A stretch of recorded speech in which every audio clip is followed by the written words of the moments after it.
Va bene, Emerson Luiz. É assim que se fala? Va bene? Italiano? Não sei. Não conheço muito Va também. bene, tutti buona gente, tá certo? Aqui tem italiani, aqui no estúdio.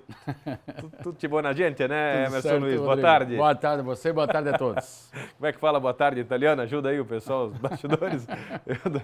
Buonasera, claro, buonasera. Tem um italianinho aqui metido no estúdio, viu, Emerson? E aí, tudo certo? É o gancho pro técnico da seleção, é isso? Deve ser, acho que é isso. É italiano, né? Habemos técnico, então. Habemos técnico. E habemos jogo no SESI também, está liberado pela Polícia Militar, Opa. pela Federação. Falta o último detalhe ali, os últimos ajustes, mas 31 de maio a gente vai ter aí Metropolitana e Blumenau pela Série B na abertura do campeonato. E habemos Emerson Luiz com o esporte agora. Contigo. Vamos lá. Carlo Ancelotti, de 65 anos, foi anunciado como novo técnico da seleção brasileira. Agora parece que é oficial. O italiano começa a trabalhar no dia 26, agora já em maio. Ele será o primeiro estrangeiro a comandar a equipe masculina principal do Brasil e vai deixar o Real Madrid após o último jogo da equipe na La Liga contra a Real Sociedad. O acordo com a CBF prevê aí, já foi assinado, a estreia de Ancelotti será no dia 6 de junho contra o Equador em Guayaquil pelas eliminatórias da Copa.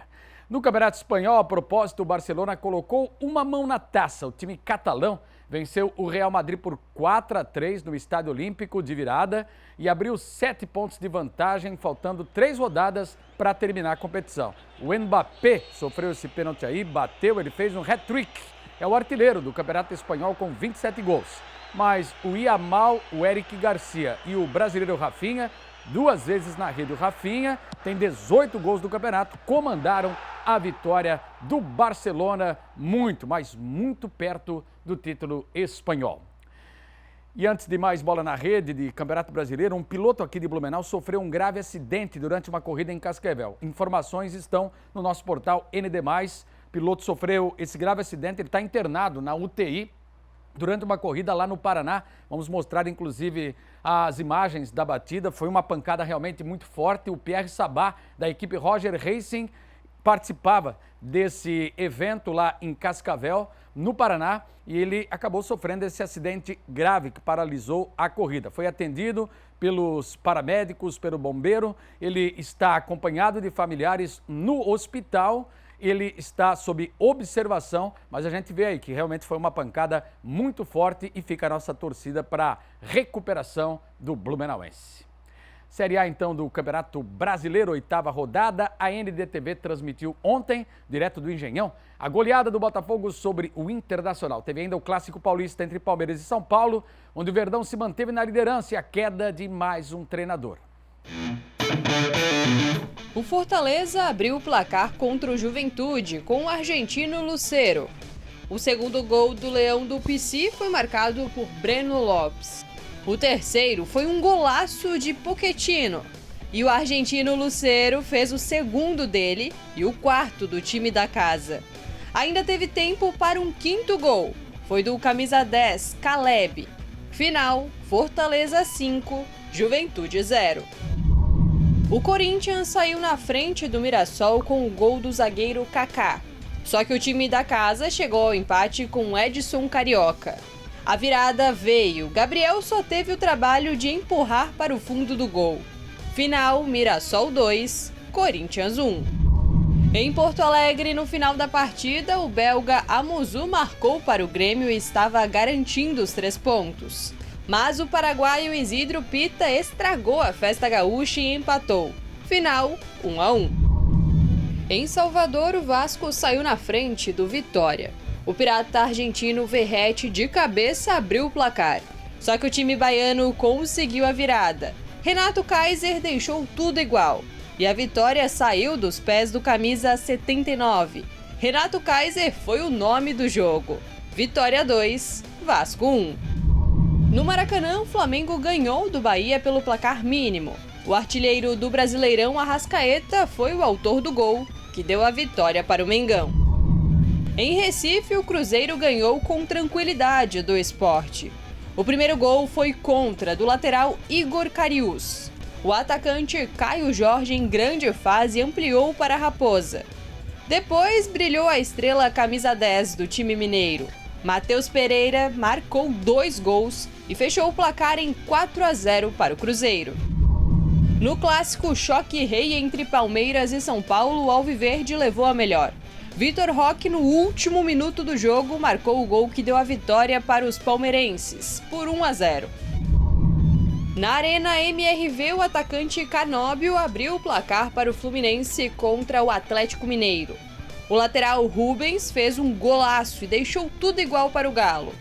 A equipe mineira virou com Júnior Santos. Só que Serna empatou a partida. Nos acréscimos, Igor Gomes, de cabeça, garantiu os 3 pontos para a equipe da casa. Atlético Mineiro 3, Fluminense 2. E para fechar, o Botafogo atropelou o Internacional no Newton Santos. Igor Jesus fez o primeiro do fogão. Arthur ampliou com um lindo gol ainda no primeiro tempo. Já na segunda etapa, o cuiabano fez um golaço, o terceiro do time da casa. E o lateral Alex Telles fechou a conta. Final, Botafogo 4, Internacional 0.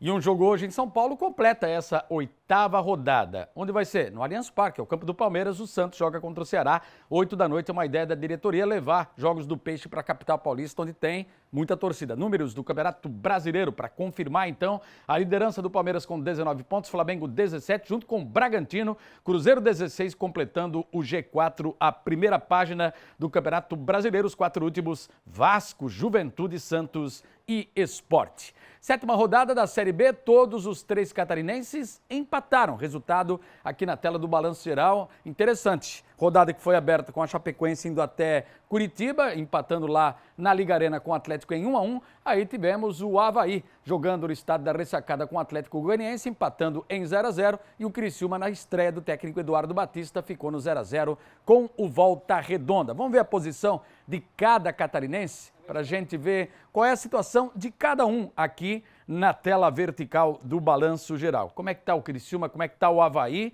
Está em terceiro lugar, empatou em casa, mas ainda está bem o Leão, é o terceiro colocado com 12 pontos, 4 a menos do que o líder Goiás. Chapecoense em 7º, também faz bela campanha, tem 10 pontos, está a 2 do Remo, o time que abre aí a zona de classificação automaticamente do acesso. E do outro lado, nós temos aí o Criciúma, que não está nada bem, é o 15º colocado com 6 pontos, só 1 a mais do que o Volta Redonda, é uma zona perigosa. Série C, o Brusque recebeu o ABC de Natal no Augusto Bauer e acabou derrotado por 1-0, perdeu de quebra a invencibilidade e saiu do G8. Agora é o 9º colocado. Sábado enfrenta a Ponte Preta em Campinas.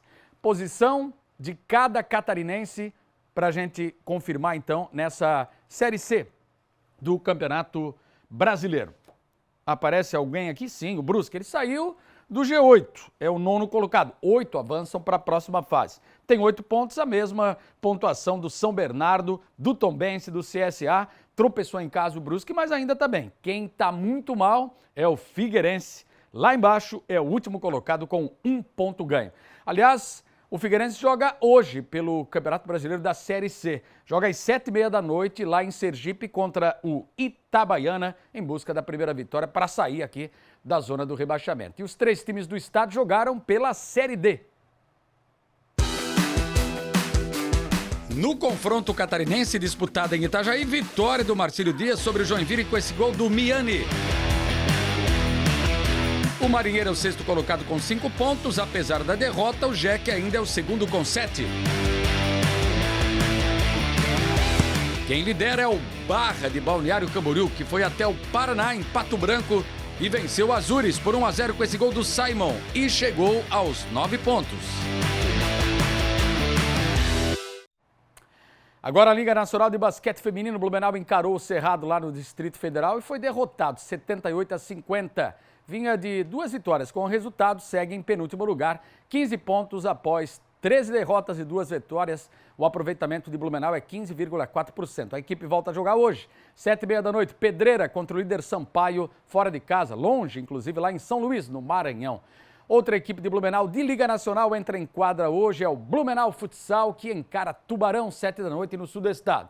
O time até aqui soma 1 empate e 2 derrotas e ocupa o 22º lugar, antepenúltimo lugar na classificação. O adversário é o 16º colocado com 2 pontos. Então teremos hoje Liga Nacional de Futsal com Blumenau em quadra, Rodrigo. Ô Emerson, mandar um alô aqui para quem está acompanhando a gente, estava devendo aqui para elas, a Luana e a Helenide Gaspar, elas que pediram Perigosa e Linda também aqui na sexta-feira na dancinha com a minha mãe, a Dona Edelva. Um abraço para essas queridas ali em Gaspar. Também o Dantas, que é namorado da Marcianita. Alô, Dantas! Um abraço, gente boa, joga uma cacheta que só ele, né? E eu encontrei um botafoguense ontem também no almoço, que está sempre acompanhando aqui o BG, e é uma lista grande aqui que ele mandou. Ó. Estavam com ele ontem no almoço. O Richard, que é botafoguense, a Rosimari, o Ercílio, a Elvira, a Juliana, o Edson e a Emily. Teve uma ali que quando me viu, quase tropeçou ela foi me dar um abraço, tropeçou na caixa de som, quase caiu no chão, tadinha. Um abraço, obrigado pela companhia. Richard, Botafogo tá chegando, tá encostando, hein, Emerson? Tá crescendo, tá crescendo. Amanhã eu volto aqui com a minha listinha de abraços aí do fim de semana. Valeu? Combinado, um abraço. Um abraço, valeu, Rodrigo. Valeu. Tchau.